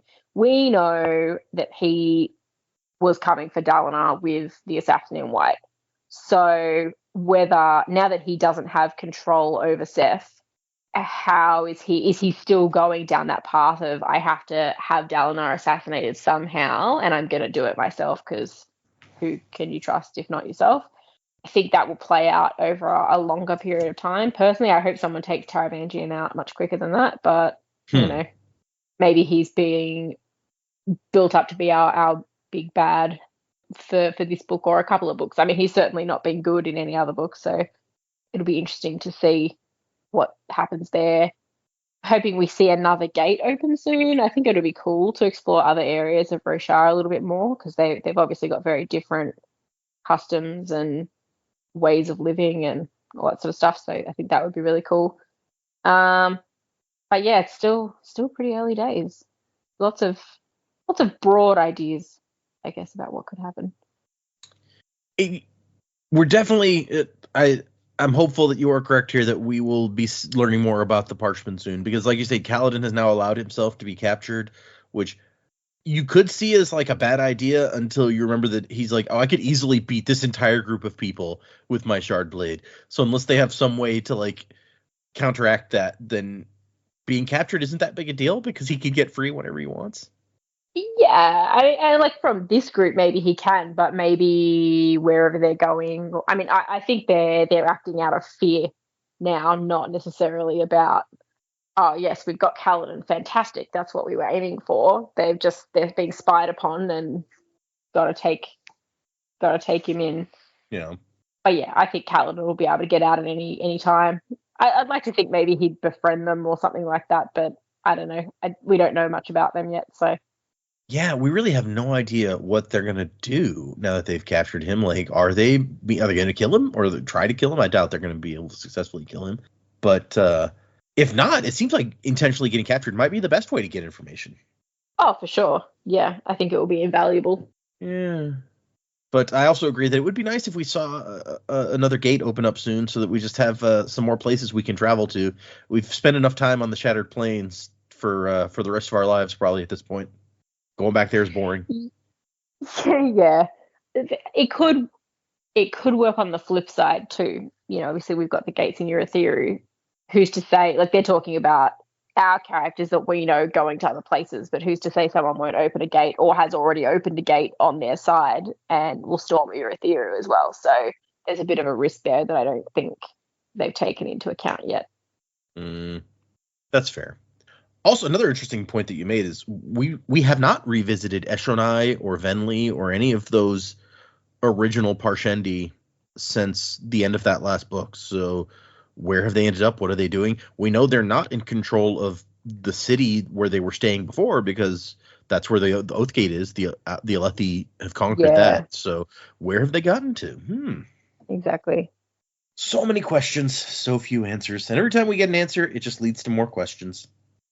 There's always another question. It's true. It's true. I think I'm basing this off the dumbest of reasons, but I think that Kaladin's like, oh yeah, I surrender, and the Parshman Voidbringer's gonna be like, okay, guys, what the fuck do we do now?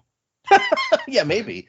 It's like we don't know what we're doing. Like, this is not something we have context for, because we've seen, like with the cards, it's like it feels like the Parshmen don't really have the level of sentience that humans do, and the Storm has suddenly granted that to them, and so now they're basically trying to put lives together based on stuff they've saw. They weren't involved with the taking and keeping of prisoners, so they're going to be like, we know that's a thing, but how's this normally work? And the dumb reason that I've based this on is the fact that I know it's spelled differently, but the only one whose name we know is Ken. I'm just like, oh, they just got like really old-fashioned, like these are the names of people you might meet in like Midsummer Murders or something on the countryside. We're next we're going to meet Graham or Rowena, and there's going to be like just like the Parshmen are all just going to be like these chilled old people who would just be like oh, we don't really get this whole newfangled thing of kingdoms and conquest and stuff. We just want to live and be happy and have a spot of tea at 5. Who doesn't want that? Really? Yeah. And like, they interrupted the card game. They were just trying to start a bridge club. He didn't really interrupt the card game, to be fair. They'd stopped playing before they found him. You never know. Ken might have tried to go, oh, wait, no, I remember the rules now. Ken was the female one. Was it? Yeah. Fuck. Khen. Which I pronounce as Ken. I guess it could be like Ken. I don't know. Because I hear Ken, and my mind immediately goes to Brendan Gleeson in Bruges. Not the first place my mind goes. But... Mine goes, hi Barbie, hi Ken. Yeah, that's ride? more where sure, I was. That's fair. Just people have different contexts for things. Yeah, no, like I just like Brendan Gleeson crab playing cards. But yeah, so I feel like that's where Kaladin's going to leave off, and it's going to be kind of like this awkward standoff where he's like, no, I surrender. And it's like, yeah, we get it. We just don't know what to do next. You wait over there while we discuss this. Do we have any handcuffs? So I think that, this, like the conversation between Dalinar and Elhokar has really snapped Dalinar to the fact that, we got to get Elhokar doing something that he wants to do. He's made a point. He's trying to be active. He's got Glory Spren going on. We got to give him something, or else, like, just in order to try and hold it together. So I think he might acquiesce to Elhokar's decision to go back to the capital of Alethkar. But they don't have Kaladin, so maybe he will send Renarin instead, because Renarin Renarin is a Radiant. He's a Shard Bearer, so he can still do the job. He knows Elhokar quite well, but he's also a Bridge 4. So maybe Elhokar will accept that as like, okay, so we've got a Shard Bearer who has learned under Kaladin. That might be enough to pacify Elhokar. Maybe, who knows? But also, like he knows Renarin, so they might be able to work well together. Yeah, they're cousins, so yeah. So yeah, like that might be a good little, join up between that. Maybe Renarin can actually do something too. That would give us a good opportunity for Renarin to kind of like step into the light. That would be nice. Yeah, and we can sort of see what it is he does, because I still got no fucking idea, honestly. Yeah, he watches, is what he said. Like, that's all we got. What does that mean? He's like, I see. It's like, yeah. All right. I see too, man, but it's not a superpower. I don't know what to tell you. I see without my glasses. Because he healed those, didn't he? Oh, that's true. I hadn't even thought of that. Yeah. He's like, I make glasses no longer needed. It's great. Yep. But yeah, so I feel like, because they don't know when Kaladin's coming back. Kaladin doesn't know when Kaladin's coming back. They don't really have time to wait. If they really want to get on top of the situation in Alethkar, they need to get on it now. Yeah, but they also need a way to Alethkar. They're like, maybe Kaladin can fly us there, because it's not close. Well, that's the other thing. Like, if I know they said now that Kaladin is no longer around, like Bridge 4 aren't manifesting their powers, but maybe they'll find some way around that. Like, you take Renarin, Bridge 4, Elhokar, and maybe the little Windrunner juniors can tap their powers enough to get them back. That would be nice.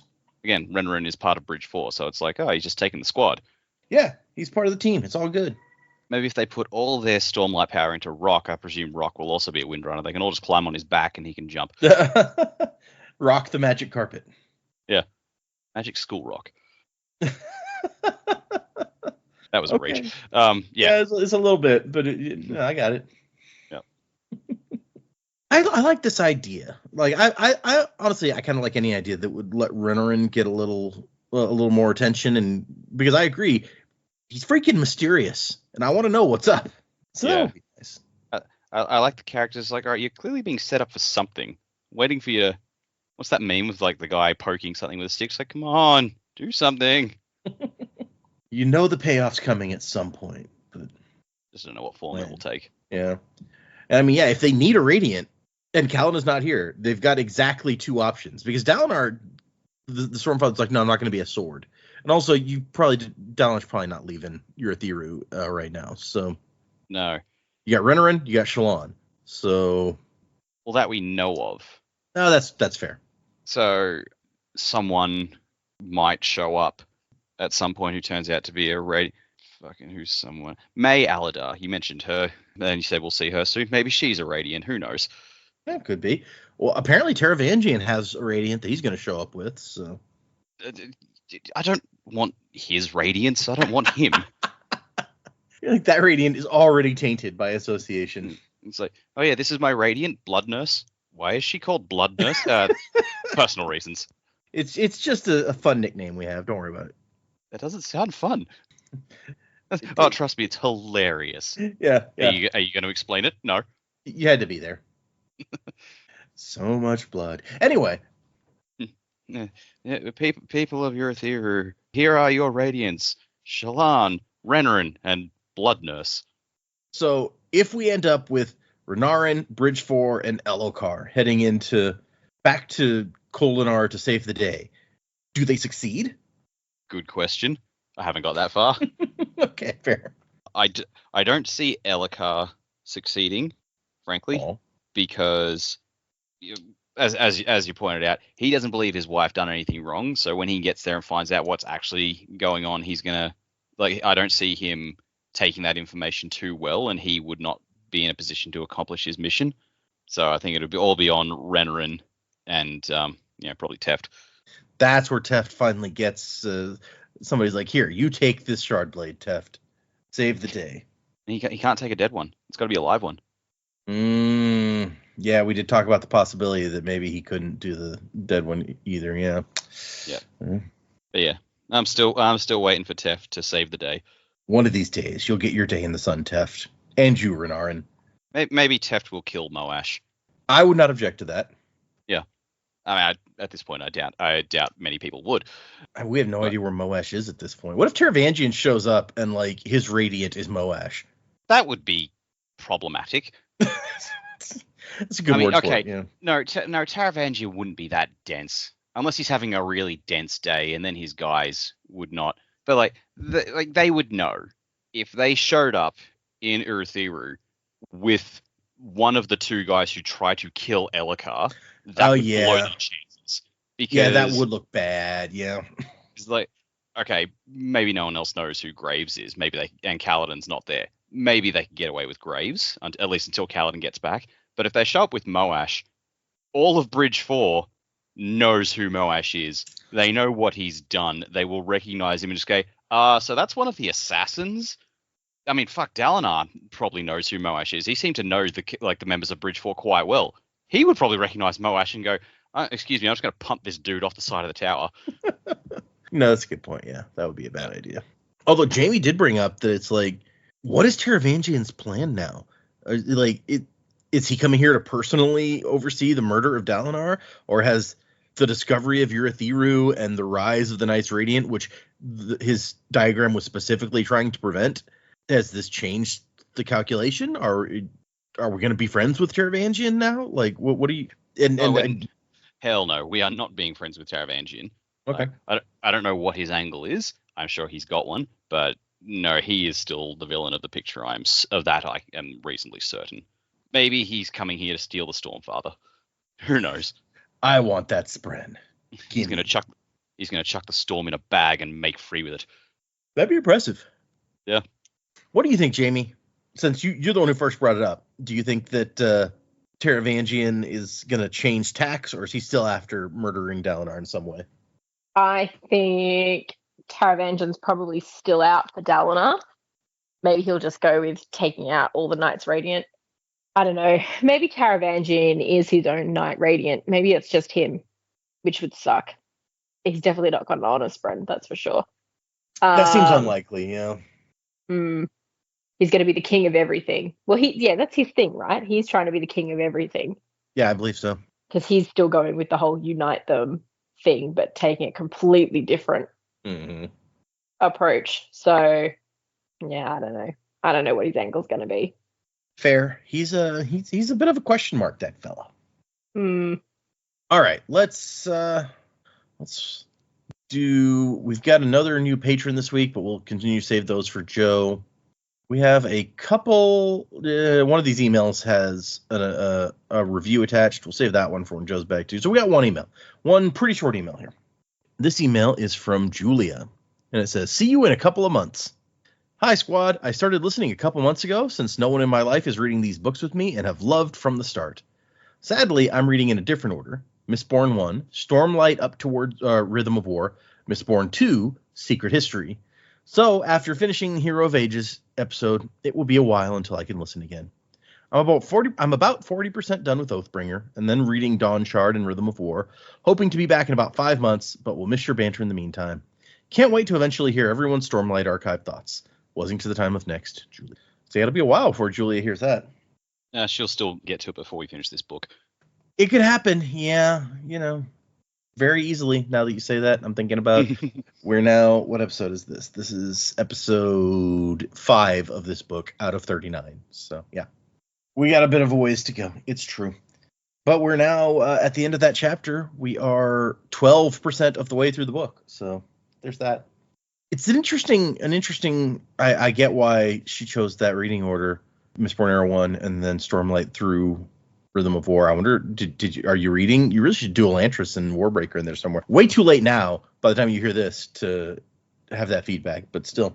And I guess putting Secret History out after Bands of Mourning, that's where a lot of people want to place it, so makes sense. I just did the count, so like assuming we don't miss any weeks, yeah, we would finish this book at the end of the year.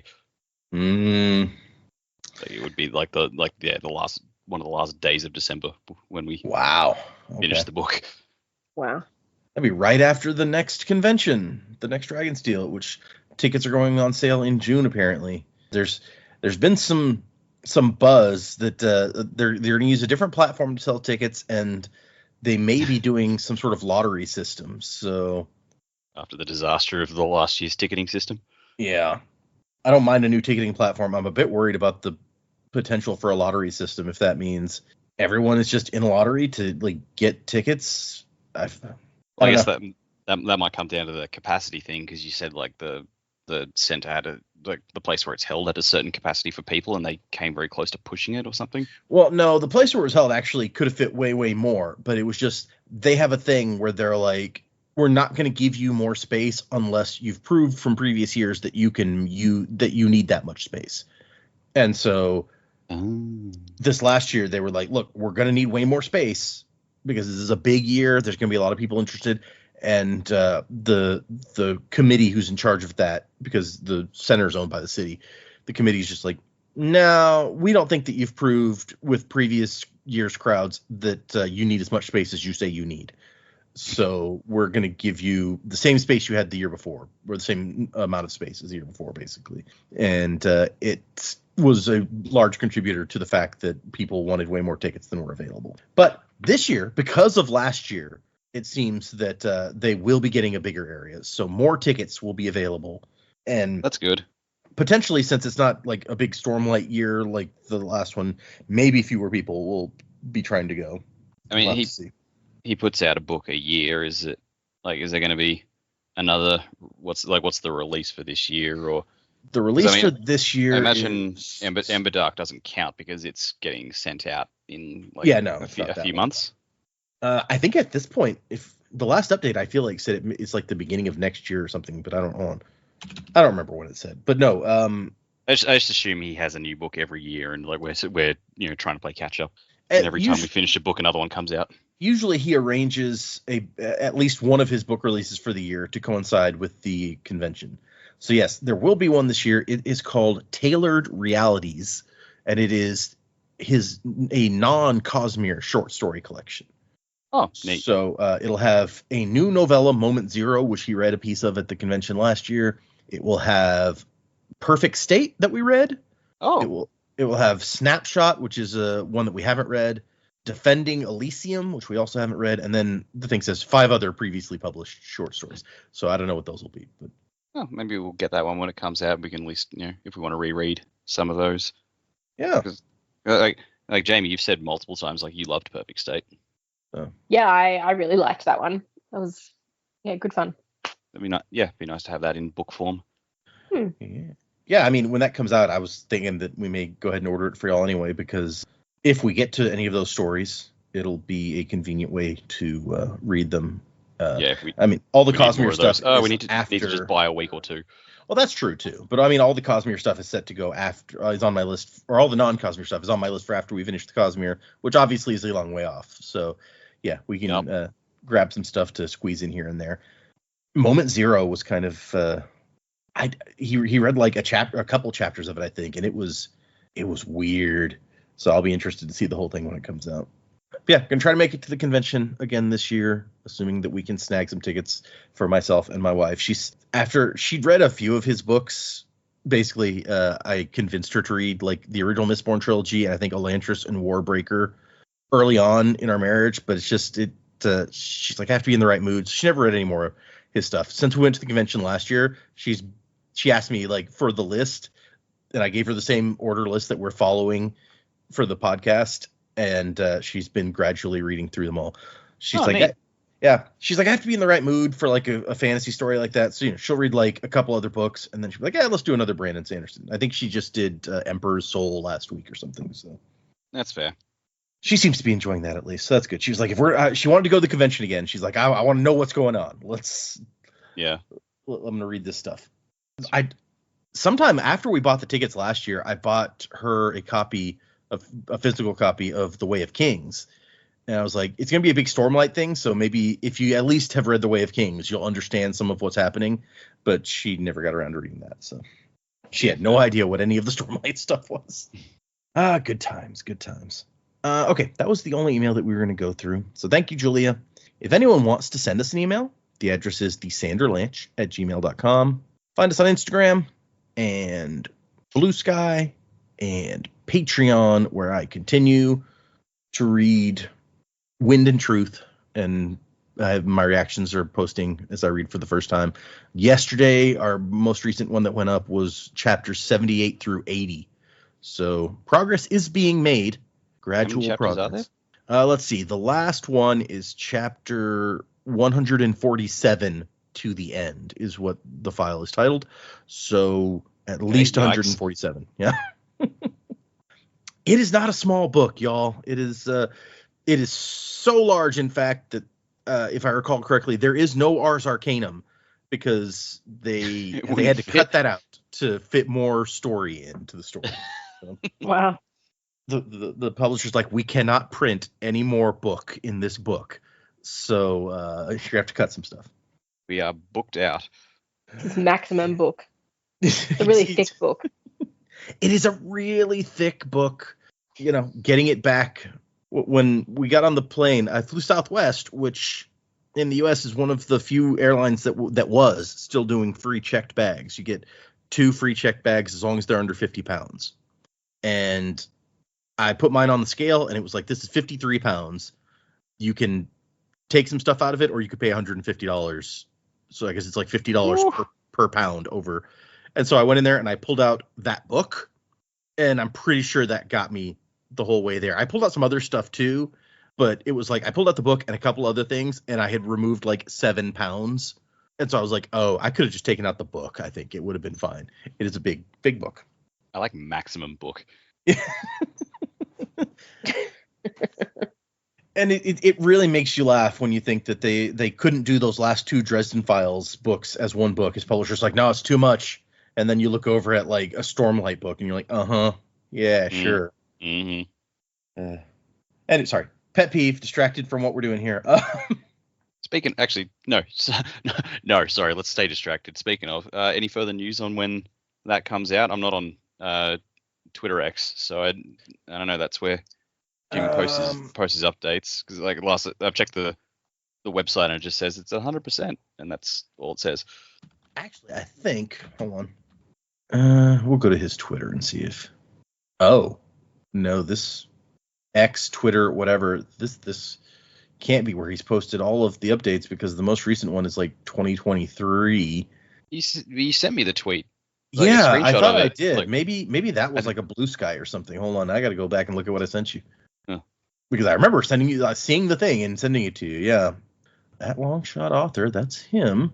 Maybe it's just like. Oh, that looks like the X logo on there too. Yeah, yeah. Twitter is just like I think it just organizes things not chronologically anymore. Oh, that could be the problem here. Yeah, is there a way to filter to look at the newest? I don't know. I don't know. Let me scroll 2020, 2023. It does seem to be randomly dispersed in here. Some 2018, some 2019, some 2023. Just as I scroll through, that's kind of strange. Are they just trying to work on the worst way to organize X? Because probably that sure seems like a thing. Well, maybe I'm not logged in. Maybe that's the problem. That's right. If we can't find it, no biggie. Well, now I want to know. Oh, fine. Be that way. Now I'm gonna have to. I want to know. I feel like there was something. 12 months release date was something posted 9 hours ago. Oh, that's a screenshot of Amazon. You can't trust that release date ever. No. Let's see if there's anything else. Audible had a release date. Don't trust that either, since that is also Amazon. Apparently, Jim hasn't said much about it lately. This person says, a few days ago, Jim's been quiet recently. He canceled a convention appearance in April. It's available for pre-order on major retailers, but we don't have anything like a solid date yet. Okay, no worries. Oh, well. Yeah. I did see the His Dark Materials sequel trilogy. The third book of that is got announced last week. Like the final book's coming out in October, so I'm hyped for that. See, I saw that announcement too about that book. I don't think either I didn't know or didn't remember that a sequel trilogy existed. So I was like, wait, there's a new His Dark Materials book coming out? Like, yeah. What? I thought that trilogy ended a long time ago. So yeah, I think maybe I just wasn't aware that there was more. Yep. Yeah, fair enough. I don't know if the sequel trilogy is as good as the original His Dark Materials, which I really liked, but it's enough that I'm just like, oh, I'm going to get that one when it drops. Makes sense. I might I mean, if the whole trilogy is going to be done after that, maybe I'll check them out once it's done. Once it's out. Yeah. Trilogy is the Book of do it Dust. all real it's quick. called. Yeah, I saw that when you say that. I'm like, yes, that's definitely the title I saw. I remember the Dust thing. Yeah. Well, it's a sequel trilogy, but the first book is a prequel. All right. And then the second and third book take place like 10 years after Amber Spyglass. I haven't read the original trilogy since college. Maybe I should reread those. Anyway, sorry, y'all. I mentioned that we do have a couple of new patrons, but we're gonna wait for Joe to get back to do those. So, but if you're interested in hearing me ramble about Wind and Truth, which there's a lot of that now, in addition to the other things on our Patreon, check that out. Join our Patreon, and you too can get. Joe will assign you a faring power. So a lot of fun. And now for something not quite completely different. I had a chance to sit down with Joe before I was done editing and get his take on this section, so I felt like this was a good moment to throw that in as we're wrapping up the episode. Joe, here's your chance. What did you think of these 3 chapters that we read? Man, the first chapter, Negotiations, I just kind of felt bad for Dalinar the whole time. Yeah. And then there's the turn at the end with Taravangi, and you're just like, oh no, not that guy. That's like not the guy that you want to be on your side. So that was like a little bit of a bummer for, in several ways. And he's so happy about it too. Yeah, he's like, oh, bless that man. Bless him. You're just like, no, not Taravangi, and he's the worst. But I get it, none of our other characters really know that. Right. But yeah, it was kind of an interesting chapter. Like I said, I don't really want this book to be a political thriller, so like this was kind of the politic and stuff that I don't really like. It's kind of funny because Dalinar also doesn't like it, so it's kind of funny in a way. It's like, oh yeah, he also doesn't like having to do this, but he's having to do it. Yep. So that took maybe a little bit of the sting out of it because he was getting frustrated, but it's like, yeah, I'm not really in for this stuff. Interesting that we're getting little tidbits about the transformed Parshman throughout this section. It's like peeling back the layers of like, well, things aren't exactly what we think. And the fact that the Kid Emperor is having negotiations with them apparently, like, oh, that's our first sign. Like, maybe this isn't, these things aren't what we think they are. And then the Shallan chapter, I feel like it was just kind of comedy, and also like let's have a romance comedic break. Yeah, it's kind of a rom-com. It's true. Yeah, I mean, there's little bits like Shallan's getting better with her powers, but other than that, there's not a whole lot to it. So, I mean, I enjoyed it, but again, not much content-wise in that chapter.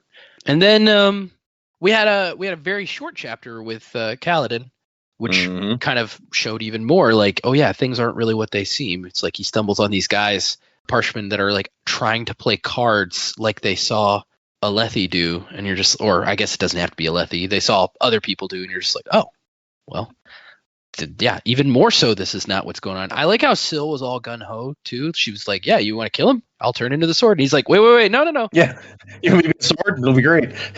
Yeah, wait a minute. Let's talk to these people. So that was kind of funny that she was like trying to become a sword to kill them. But yeah, good stuff. I definitely want to know where it's going. But I feel like besides the politics stuff and the Parshman info that we got, not a ton happened in this section, but still good stuff. It's definitely kind of, because you're right, it's a short chapter that Squires can't capture, and it's very much a little bit of a tease, because we've been saying for at least the whole book, like, we want to know what's going on with these guys. We've just been hearing second and third hand, and now you finally meet them, and it's like, oh, that's not what you expected. No. Yeah, Squires can't capture.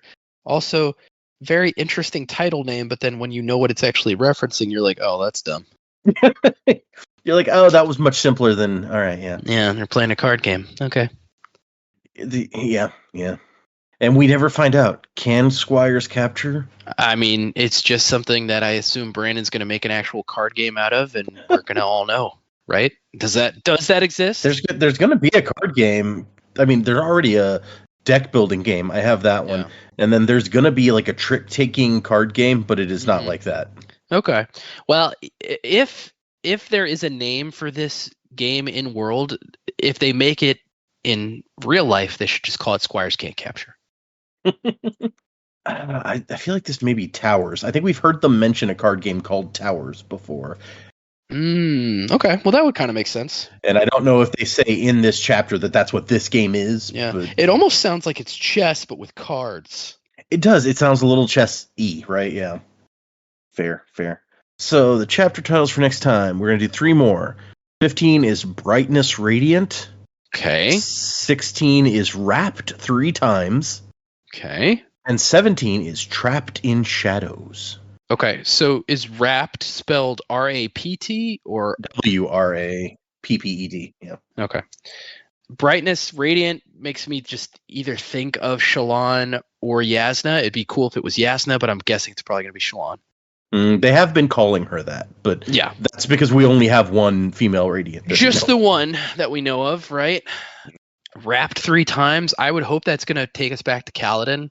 Don't know what Wrapped 3 times is in reference to. But I mean, like, we left on a cliffhanger with Kaladin, so I feel like we would have to go back with him pretty soon, hopefully, and not be something like 5 chapters later we're finally back with Kaladin. Like, right. So I would hope like that has something to do with that. What's the last chapter title again? Trapped in Shadows. Trapped in Shadows. That sounds like it also could be a Shallan chapter. I don't know. Maybe Dalinar, but I'm not sure what Trapped in Shadows would be in reference to. Yeah, that could mean a lot. Yeah. But yeah, that's those are all good chapter titles, except for Wrapped 3 times. That doesn't sound that great. What could be wrapped 3 times? Dude, I don't know. A mummy? A mummy?